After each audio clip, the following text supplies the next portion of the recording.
This Week in Fish and Wildlife, sponsored by your local Montana Toyota dealers.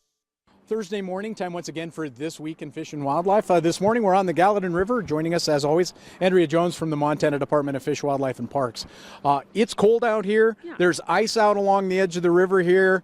The water's nice and clear. It sets itself up, at least in part, to be maybe a good time to get out and maybe do a little something here. But with that ice out there, you got to be really careful, don't we?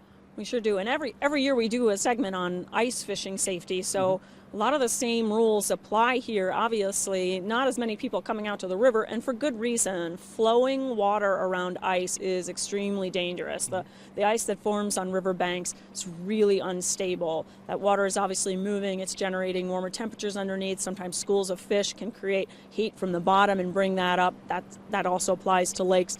So stay away from these rivers at this time. If you see ice and you feel like it's safe enough to cross, it's maybe safe in one area and not safe in another, and you really can't ever trust ice 100% of the time.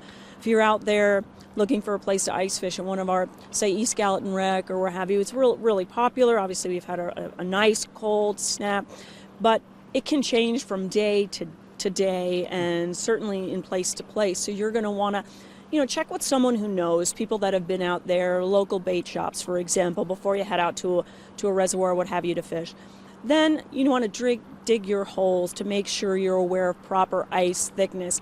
For you and I to go out ourselves, just without a car, without a snowmobile or what have you, you want at least 4 inches of good fresh ice.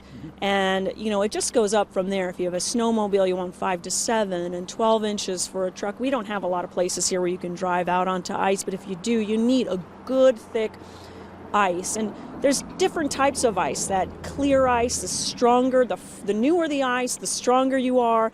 And that white ice, that snow ice, that's weaker because snow tends to insulate. And it seems counterintuitive maybe a little bit, but snow does make ice weaker. It is warmer because it has an isolating effect. So if you think of like an igloo creating warm air.